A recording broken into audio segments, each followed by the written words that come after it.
Hello everyone, this is AndresRestart, and today we are talking about how it's looking like there are going to be many huge AAA games coming to Nintendo Switch 2.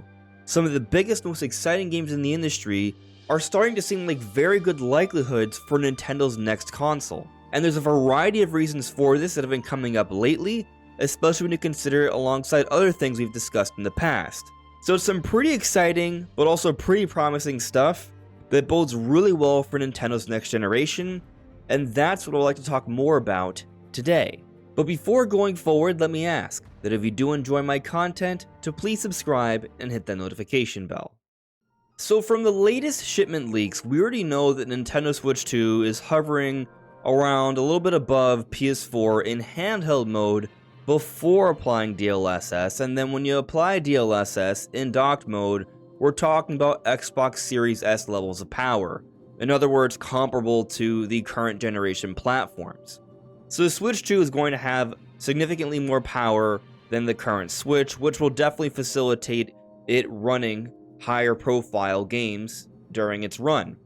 But then when we also go back to the Gamescom report, there were two tech demos showcasing the abilities of the Switch 2 under hypothetical conditions. One of these was the Matrix Unreal Engine 5 demo, and supposedly with this demo, there were ray tracing effects that were arguably better, if not at least at par with PlayStation 5. And then there was another tech demo that was for Breath of the Wild, where the game was also supposedly running in 4K at 60 frames per second with essentially zero loading times.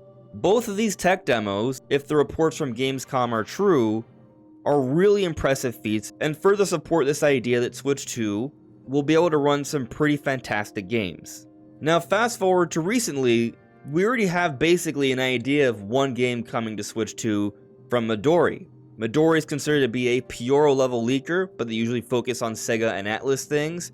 More recently, they've been discussing Nintendo related things, including this project codenamed Yu-King O. For those that don't know, Yu-King was the codename for Breath of the Wild, and typically when they add a letter to codenames, it's implying some sort of enhanced port for that next console. So O seems to be related to the codename for Switch 2, so basically it's looking like we are getting some sort of enhanced Breath of the Wild on Switch 2. And based off the reports from Gamescom of the Breath of the Wild tech demo, they seem to be related. Now, running Breath of the Wild at 4K 60 FPS with no loading times does seem impressive, but I think what's the even bigger implication here is that not only are they going to give us a remaster for Breath of the Wild at some point in some shape or form, but it seems like there could be more than just Breath of the Wild. Because when Nintendo uses these codenames and they apply these letters, it's usually not just the only one, there are others. So perhaps there will be several big Nintendo Switch 1 games that are going to be getting some remaster on Switch 2. Very similar to how we got a whole bunch of Wii U games with enhancements on Switch 1. But it shouldn't come as much of a surprise that we will be getting remasters on Switch 2. Of course, and of course for Nintendo's next generation console, we're going to be getting the biggest Nintendo games. But the latest news has us thinking that there's going to be a lot of big AAA third-party games coming to the console. And this is a big point to be made because historically speaking, Nintendo hardware has not seen the biggest, bestest AAA games over the last few decades. And during the Switch era, this has started to change somewhat. In large part thanks to the efforts from some different studios that have ported over some significant projects, including Shiver Entertainment. And guess what happened? Nintendo has acquired Shiver Entertainment. So let's go ahead and read the purpose of this acquisition. Shiver is a video game development company that develops software for multiple platforms including Nintendo Switch. Since its establishment in 2012, Shiver has partnered with publishers and developers through commissions for large-scale title developments and recently has worked on porting and developing software titles such as Hogwarts Legacy and Mortal Kombat 1. Nintendo will acquire 100% of the outstanding shares of Shiver and make it a wholly owned subsidiary. By welcoming Shiver's experienced and accomplished development team, Nintendo aims to secure high-level resources for porting and developing software titles. Going forward, even after it becomes a part of the Nintendo group, Shiver's focus will remain the same, continuing commissions that port and develop software from multiple platforms including Nintendo Switch. The acquisition will be completed pending satisfaction of all relevant customary closing conditions. So this is amazing news. Nintendo has bought out entirely a new studio, but the purpose of this studio is for porting over projects from other platforms. Now, in theory, Shiver Entertainment may be working on projects for not just Nintendo Switch.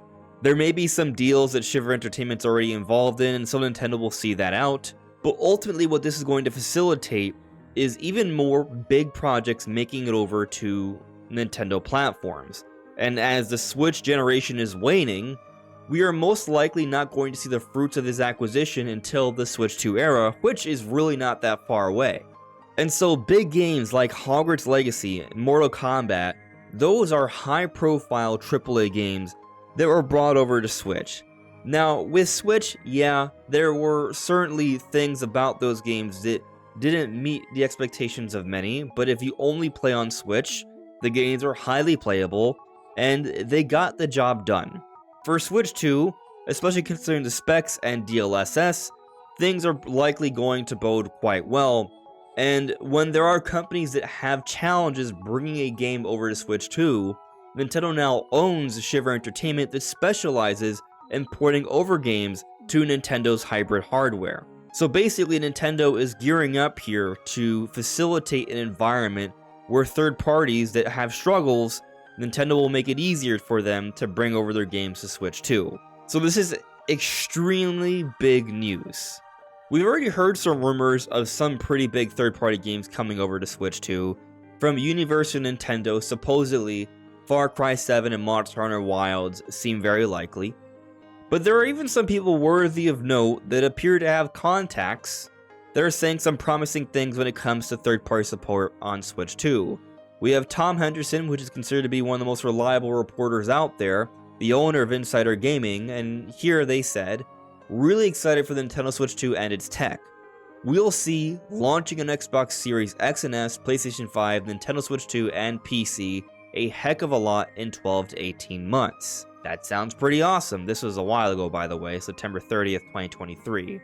But then also we have Paul Gale, who said, a friend that works at third party told me the difference in dev kit exciting working on Nintendo's next system is night and day to how they approached Nintendo Switch.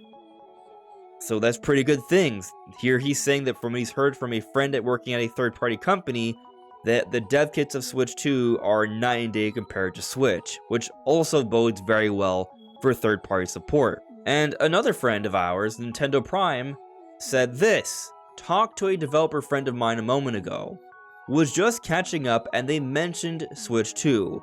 It seems a lot of developers seem to be impressed by what this system is capable of. I didn't out of respect dig for exact information, but was told not to be surprised when nearly everything cross-platform is there. It's apparently very easy to work with. So all of this stuff lines up.